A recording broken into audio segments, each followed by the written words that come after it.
Hey, beautiful friends. This is Sarah Blumenfeld with Networking Done Different, an outreach of and invitation to more.com. Today, I'm pleased to be joined by Kristen Day of Women Training Firearms. Welcome, Kristen. Hi, thank you. Thank you so much, Sarah. So great to see you again. Yeah, always. Yeah. We see each other a lot. I know. How's it get better? I'm not complaining. Exactly. Let's start by telling us a little bit about your business and how you got into this field. So actually, this is my second business. I started this when I moved from Virginia to Texas about 11 years ago. I shot regularly, target shooting, just like probably a lot of people do, but a little bit more regularly. And when I moved down here, I found out about a Lee's group. And then, started going to that for a while. I found out about it because of my other business, my website development business. So I networked a lot. And in doing so, I had a travel agent. She's like, hey, you should come to this event, et cetera, et cetera. So I found out about this group.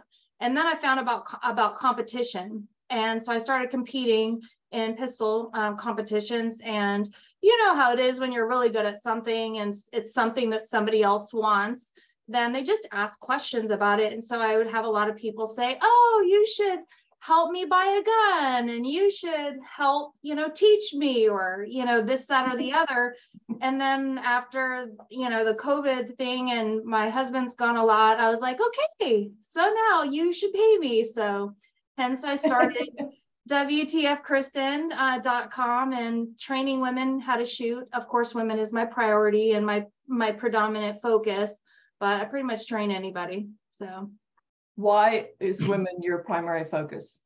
Well, first of all, I enjoy my girlfriend time 100%. I'm, as you probably could guess, I'm kind of the shy, quiet type. Not. I saw the look on your face. You're like, what? No, I'm still an extrovert, and working from home as I have the whole 11 years I've been here, you don't get out a lot, and so I network a lot, and I love to hang with my girlfriends. My girlfriend time is important, and being a married woman who is in a very male dominant sport competition, I try to represent myself appropriately, and plus women are more fun. They're my girlfriends and they listen. There's pride and ego is usually not an issue. They're in the same, sphere as I am. We're moms, we're kids, we have kids, we're busy, we have spouses, households and stuff like that. And they listen and they learn and they ask questions, and it's just more fulfilling for me personally.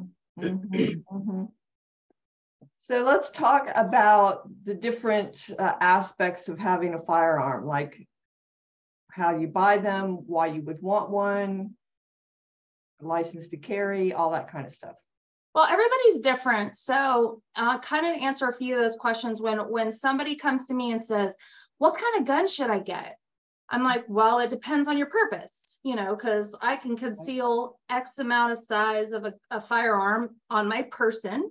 I can carry maybe a little bit bigger if I purse carry, and I can have a really big one on my bedside table, right? So what's your purpose and what do you plan on doing with it? Some people are just like, I want to feel comfortable at home. I don't plan on ever carrying it. This is the reason why. Or, I just like to shoot, which usually it's more for self-defense actually. And a lot of stuff has gone in around the last several years that cause more and more people to be concerned about their safety. So there's that, and they want to have the license to carry, which actually you're not required in the state of Texas to have the license to carry in order to carry, but I still highly consider it. Yes. Really? So September 21, the government passed a constitutional carry, which is the permitless carry, which means you can carry. So you can have a firearm, walk out this door, as long as you know where you can and cannot carry and how you're supposed to carry. You just can't be walking around with, a gun in your hand, So that would tend to alarm people, I think. Right, which goes to the open carry, which was 2016. that allowed people who had their license to carry, who could conceal carry, allowed them to also open carry, which there's a lot of controversy on that. And I personally wouldn't recommend it, whether I believe it's my right or not, which it is. I still don't want to draw any undue attention to myself, whether to the bad guy or to good guys. And like you said, it's going to draw attention, and it could be the wrong kind of attention. And my goal is to be protecting myself. I don't want to be a hero. I don't want to protect everybody in the room. I've told people, I'm like, I'm not willing to necessarily go to jail for you if it came down to it. And I truly felt that it was the right situation for self-defense, and I could not leave the room. Then yes, there is that high potential of me shooting, somebody else. But my goal is to hightail it out the back door, And I've had a lot of people say, oh, well, I'm going to go hang with you. And I'm like, just get out of my way and follow fast, So, because I'm not there to stand up and shoot and, save the world, because I'm going to jail. And I would prefer not to stay there long. Right. So if someone decides, okay, I would like to get a firearm, how important is it that they are trained in the proper way to handle it, clean it, use it, all that stuff? So first, I would say, and it's not just because I'm a trainer, but I think that there's a lot of things, and I'll kind of touch on those. I think that it's very important. The Constitution does not require you to have shooting practice, you to shoot on a regular basis, you to keep those skills up to date in order to have a firearm to protect yourself. That is our, Second Amendment right. However, I still suggest and highly recommend that people shoot and practice on a regular basis, to include dry fire, because, it's cheaper that way. If I can practice pulling the trigger in my house safely with no ammo in the room, I can practice 100 rounds in a half an hour without leaving my house and not having to expend, 100 rounds of ammo. However, a lot of people are leery on doing that. So there's that. Okay, hang on. Why are they leery of doing that? So dry fire means you're just shooting the gun without any ammunition in the gun. Exactly. Yes. Okay. And why would they be leery about that? Probably because they've never done it before. And so it's kind of like, so you're using a tool that could potentially kill someone or cause a lot of damage to your home, right? Right. So when I do my sessions, we dry fire. And the reason why I do that is so that they can see, like, we just did this in my house or your house or XYZ location, not at a range. And I explain to you the importance of where to point the firearm, your backstop, like what's on the other side of walls, who's in the room, where we're pointing the gun. So the safety rules, right? But not just like, don't pull the trigger, don't put your finger on the trigger, don't point the gun at anything you're not willing to shoot, know your target, what's beyond it, and all guns are loaded. Except it's not like that. There's more to each rule, So so a lot of people don't know of dry fire. They've also been told from years and years ago that you can't dry fire a firearm, which, 90% of the firearms that are in most people's homes are dry fire okay, right? You don't necessarily want to dry fire a revolver, or a 22, but normal modern striker fire pistols, it is okay to dry fire, but you just kind of need to know what to do. I mean, you got to reset the trigger, and there's so many different things. But so that's another reason why I show them in training. This is how you do this. So when you're like, I can't get to the range, or I don't have money for ammo, I can't practice. Mic drop on that one. I just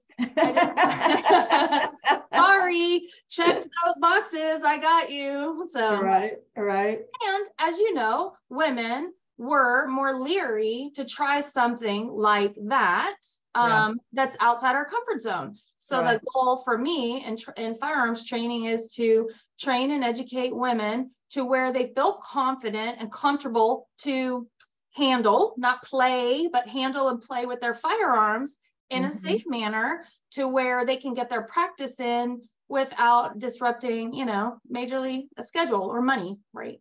So right. When you go to a shooting range, you're using actual ammunition though, right? You can. I have found myself going to the range, and instead of warming up with 5 or 10 rounds, and I say warming up is just kind of like, all right, getting your head right, getting your body right, feeling your gun, I'll dry fire.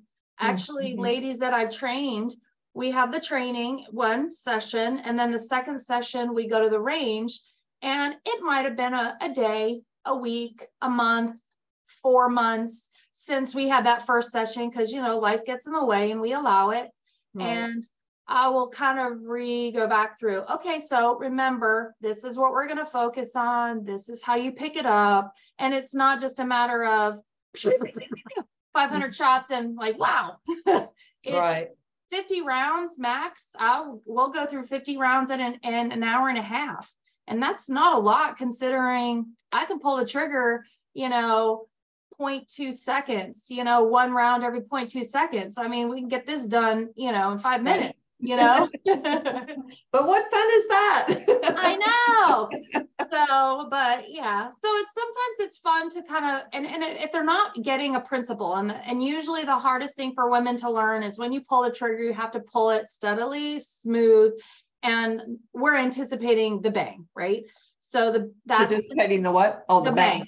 The bang. So we'll like start pulling and pull, and then we pause. And then we jerk the trigger at the last second because we're anticipating it. Well, what happens is your shots go low into the left for right-handers and low into the right for left-handers. So sometimes I'll say, all right, unload the magazine, let's dry fire, because you'll see them as they're pulling the trigger, they're dipping the gun. And it's like, you've got that in your brain that you need to do this.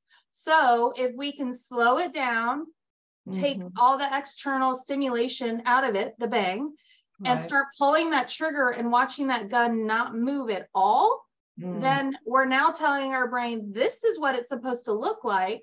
And then we can load the magazine back up and let's do it again. So nice. Yeah. What it looks like and what it feels like too, right? Absolutely. Because sometimes it's like, oh no, I said, did you see that? No, I didn't see it. Okay, well, let's take some ammo out of it. Let's try it, a different way. And I want to see if you can notice it. And it's like, oh, I do see that now. So right. Kind of the cool thing when you see those aha moments, when because you're learning so many things like the fire hose, I'm throwing so many different things at you that's not natural, like picking up a firearm. We walk around with our hands on a cup with wrapped around. Right. We don't walk around like this, right? With our forefinger pointed, which is what you should be doing on a firearm, right? So it's just trying to create new habits for something that's new and different, but it's also could be lethal. So it's putting better habits in that you can practice all the time to be safer, because I always say there's no accidents in firearms, it's improper handling. And that's what causes people to have bad things that happen, right? So it's not like you just put a gun down and it's going to all of a sudden go off on its own. Right. Well, and I'm sure people watch shooting on television, movies or whatever, and they think that's how it is. And as with anything on television and movies, I'm sure that's not how it is. I know, there's no recoil. I mean, I usually watch a lot of cop shows just because I enjoy that, like brainless TV. For me, that's my, downtime.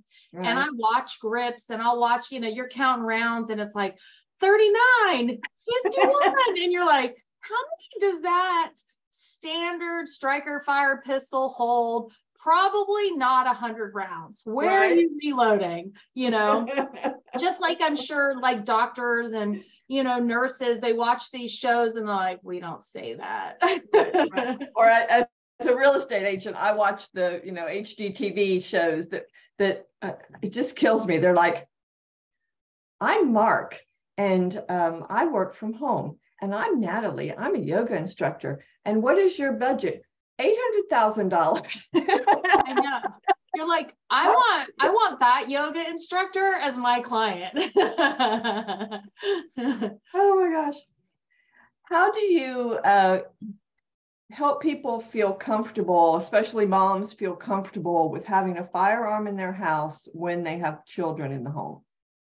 So it's the same thing. Women, typically women, there have been some men that I have seen, we are not comfortable if we don't know all about it. So when we know all the things about it, we feel more comfortable. Yeah. The keeping them from our children is an obligation. It's not just a parent, but it's our job as an adult to keep firearms out of the hands of people under the age of 17. So and I've time and time again, I've heard mamas say, oh, I said, where do you keep your gun? Oh, it's on the top shelf. And I say, wait, remember when you were a kid and your parents used to hide your Christmas gifts and you would go through the house rummaging and you would find them no matter what? That, think of your gun as that thing. Yeah. And they have, the coolest thing now is they have biometric safes to where they're probably the size of like, well, the size of your firearm. I mean, it could be, you know, this size, and 8.5 by 8 or something, you know, thin, couple inches wide, safe that you could keep your firearm loaded and ready to go, but locked. And it's not a go get the key, or it's, you know, using your fingerprints. Now you can have a key for a backup, but why would you need to hide your gun in your safe with the ammo in another area and then the key in another room? So if somebody were to come beat down your door, you're not going to get there in time. So it's just a matter of putting your firearms in a place that it's safe for you to get to it quickly. So if you're a mama with kids at home, you may have a big safe with a few firearms or whatever. Use those as your backup or your antiques, or, you know, the shotguns and stuff that you go for hunting, but keep your self-defense pistol loaded, ready to go by the bedside table or a drawer. It's fine too. You don't have to leave it sitting out, but have it locked. And it's just a biometric lock, and practice, you know, practice with that often, because, you know, sometimes your hands get a little sweaty or whatever, but you just need to be you need to put in your muscle memory. Like if it doesn't work the first time, swipe, you know, or rub it on something and then get it going again. See what the thing is that works for you. But, and that practice would be so important. If someone did break into your home, you know, the panic is going to set in. And if you've practice, it's just like more natural to do it, right? Absolutely. And that even goes to like, yes, you could practice your dry fire at home, and you may not practice like what you're going to do, kind of like the fire drills when we were kids, right? But the fact that you put so many of these different things in your head of how to stand, how to absorb the recoil, how to, you know, what are you looking at? You practiced with like I see you're wearing glasses. Well, you don't sleep with your glasses on, right? I only wear them when I'm doing this. Okay. So, but there's some people that wear glasses. Sometimes they wear contacts. Sometimes it's a different vision. So I tell people who have that kind of vision, practice with your glasses, practice with your contacts, practice with none at all, even if you're as blind as a bat. Now, obviously, you're going to be in a safe place. You're going to be pointing down range. You could see the silhouette target. So I say, you know, at least practice seeing, can I determine what that target is? Is it Kristen or is it bad guy? You know, so that's what you need to be able to see is like, can I tell at night if it's my husband at the door or is it somebody else? Yeah. Yeah. And practice, you know, it's like when we drive, I always tell everybody this story. You know, when you drive and all of a sudden you get somewhere, you're like, did I run any red lights? How did I get here? And you're like, it's not like, was I checking my mirrors? Was I doing this? Did I have both hands on the wheel? Was I relaxed? Was I looking? We don't remember any of that because we've done this for so long. We put those things into muscle memory. Our focus is basically tracking like what's in front of us to make sure we don't hit those cars, right? Yeah, exactly. We're not necessarily paying attention. We know that when we see red, we got to slow down. We start to slow down. When we see green, it's like we're ready to go. We're checking for cars. And whereas younger people who are just learning how to drive, they're like, you know, constantly, you know, on the look. Well, that's okay because they haven't put it into muscle memory yet. So that's why it's important to do the practice so that when you get to that situation, your tunnel vision is going to focus on, I need to be safe right now. This is how I'm going to do it, because all this other stuff is back in my brain. When we were chatting at the networking event, you were sharing with me a little about the competition type of shooting that you do. And it was quite a bit different than I had imagined. I just imagined, you know, the silhouette target, but what you described sounded way more fun. Can you kind of talk about that so people can say, oh, wow, I want to do that? It is way more fun. And I always tell my ladies too, you know, like, even if like Deborah, that gal I was talking about before, she was one of my students, and I encouraged her to compete. And it wasn't because she wanted to compete to get a medal or to get any kind of recognition. She was getting out of her comfort zone, and it's also training. So when you compete, everything is safety, right? So not everybody's walking around with guns. I mean, you have your guns on, but they're empty, right? And you have to, it's a cold range.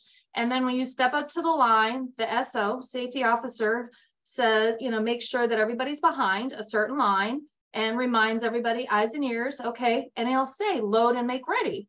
Or depending on the sport, it'll similar, right? So you grab your magazine that's loaded, you put it in your gun, you rack the slide, and then you reholster it.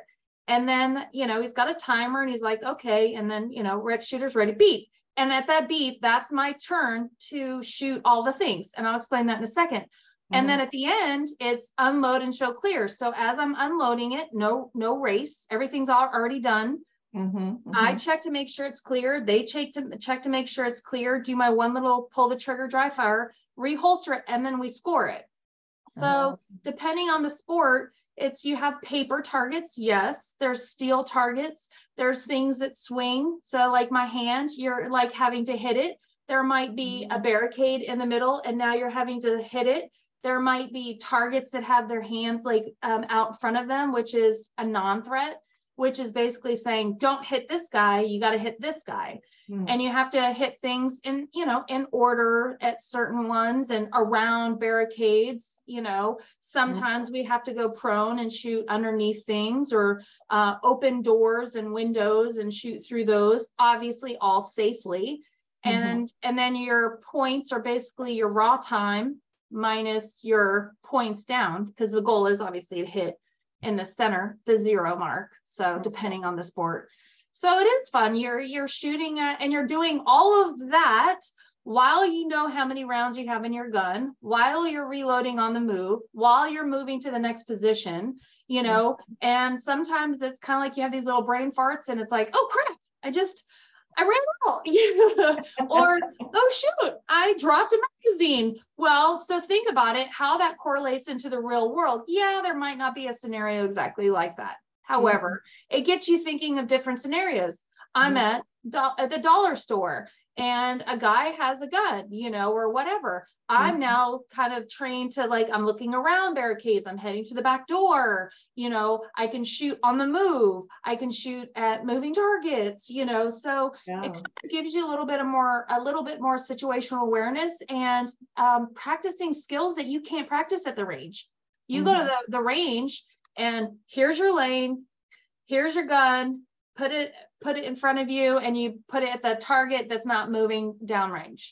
That's what you get. So it gives you the opportunity, almost like clearing your house, which you can do at home, you know, with an unloaded gun, obviously, and see, like, what areas do I have a better advantage to in my house, one way or the other, and who's behind certain walls, or do I have pets over here that I need to make sure I don't want to shoot my own pet, you know, or that kind of thing. And obviously you don't want to shoot your family members. And so it's just a lot of things that I think it helps prepare you for, because it puts so much into muscle memory. Like at the end of the match, I'm like, wow, was I even looking at my front sights? And because so many things were put into muscle memory. So it is super fun, really is.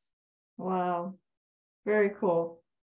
What are some other misconceptions people have about owning and using a firearm? I want to say like misconceptions, because I don't want to make this a political thing, because I'm obviously on one side of that, and there's other people that aren't. And just because you're a gun lover doesn't mean either that you're, you know, a conservative either. So, because everybody has that right, whether you're a conservative or not, you have the right to have a firearm to protect yourself, and how you choose to use it is how you choose to use it, hopefully to be safe for your family. So I wouldn't say necessarily misconceptions, but I think that it's important to practice. I think that there are many people that don't. And I would say this: you have let's just make up a number, $400 gun that you plan to use potentially to save your life, or you say you do, because that's why you have it. If that's why you have it, right? You have a $400 gun that you're saying, I'm using this for self-defense, and this is the reason why I carry it, but I choose not to practice with it. So like, let's say you were to play a sport, like, oh, hey, I love this.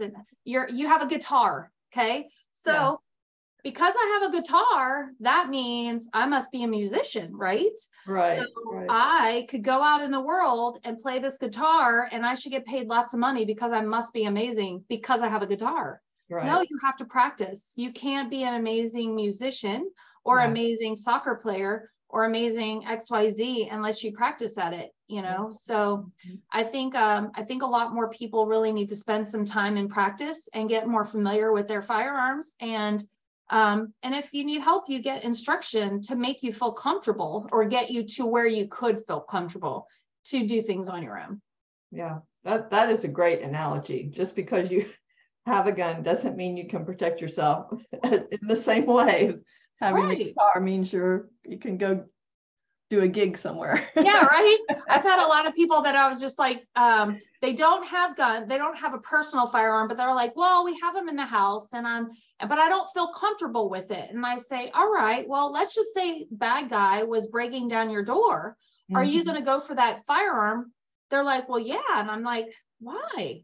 Because you just said you don't feel comfortable with that firearm.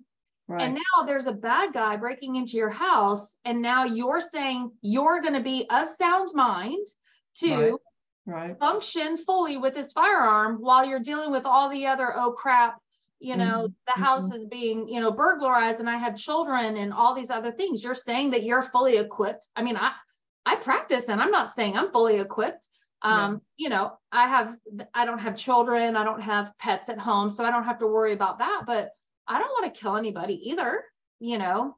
And I know I sure as heck am going to have a hard time living with it, but I'm going to live is my goal. Right. So, but that's, and I think when you do the training and the practice, as you're saying, you feel and you radiate a confidence and a strength that those who choose to just say, oh, there's a gun in the house and I'll grab it if somebody comes in, they don't have that they're vibrating out. And so the bad guy can pick up that right away, I would think. I think so too. And I teach him, I have a home defense situational awareness class that I teach, which is basically on that. My goal isn't to get you to shoot. My goal is to teach you how to shoot, but make sure that you're aware. And it's all about how you walk around. Do you walk around with confidence, or do you walk around like you're a victim? And being aware of people and looking at people in the eyes, and, you know, because the more we're looking at each other, I'm sure if you and I were to close our eyes right now, we could probably describe like what you're wearing and which way your hair is parted and all that, because we're spending time looking at each other and making eye contact versus sitting in a room where you have an instructor and you're zoning out. It's like, do you remember what they were wearing? Probably not. You know? So you can ID them in a lineup, you know.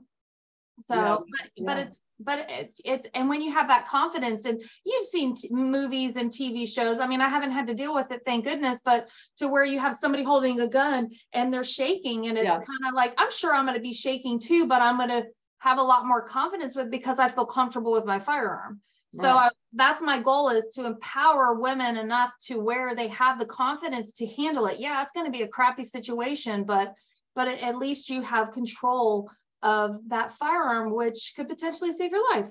So. Wow, fantastic. How do people get in touch with you if they want to access your services? Awesome. Well, WTFKristen.com is the easiest way. That does redirect to women training firearms with Kristen, but it's so much easier to type WTF Kristen, and that's KRISTEN.com. And basically it has all my contact information. I am local to the South Houston area. I do classes all around, the Houston area.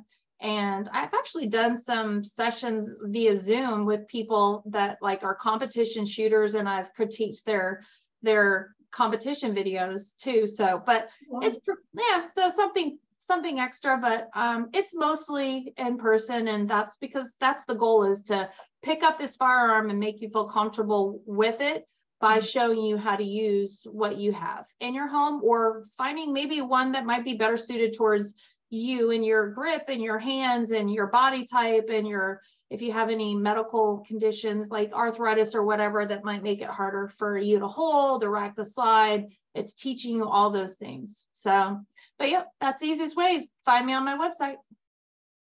Do you go with people to a gun store and help them? Like you were just saying, a firearm that fits them and their lifestyle. Do you help them buy that or try different ones out? So in one of my first session, we're using, if they don't have firearms, they're using mine. And I have 4 different kinds that are basics. And in the handling each one of them, I remind them of, okay, so this grip might be a little this. These sights are different than those other sights. Do you like that better? And because how it feels in your hand when we're just pulling the trigger and it's a dry fire is one thing. Yeah. But when you're actually pulling the trigger at the range and it's actually, going bang, then your grip changes sometimes. And so I talk and I ask those questions. I haven't had to go to the range for someone. Usually they have bought guns that I have or that are similar to mine, because we've gotten to that point where I'm like, these are the things to look for. This is what, if you go to the gun show, like next weekend in Pasadena, you need to be able to ensure that you can do this, that you can do this. This is where the parts are.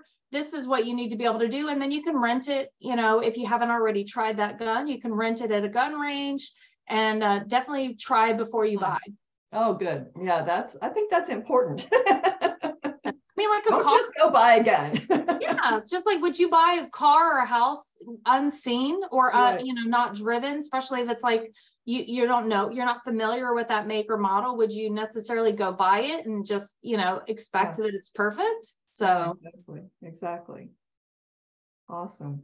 And do you do training people individually, one-on-one, and you do classes as well? Yep. Okay. I pretty much do whatever that person needs. I've had some people that are like, I want to do it with my husband, which we've done that. I want to do it with my daughter. We've done that. I want to do it with my family. Done that. I've got my best friend. I don't want to do it alone. I've done that. Or like, I just want to do it by myself. I want to feel comfortable. I think it'll be better with just me. Yeah. And then I do small groups. Obviously I can't have like 100 people, with guns in their hands. So I have to control the situation, whether it's dry fire or not, because all guns are loaded. Right. Yeah. And that's how I treat them. So usually small groups are good too. Okay. Anything else as we wrap up that we haven't touched on? Okay. We've covered so much. Well, the license to carry is something I also teach as well. You are not required, like I think we talked about the top of the show, you are not required to have a license to carry, but the license to carry class, LTC, teaches you the laws. And I teach you like where to find those laws, because it's just like a lawyer. They have all of the material to fight in court for XYZ, but do they remember all of them at the top of their head? No. Right. So I don't either. When I'm going to a new state, because I travel with firearms, it's like, okay, let me find out what that state requires. So I teach that as well, and just common signage.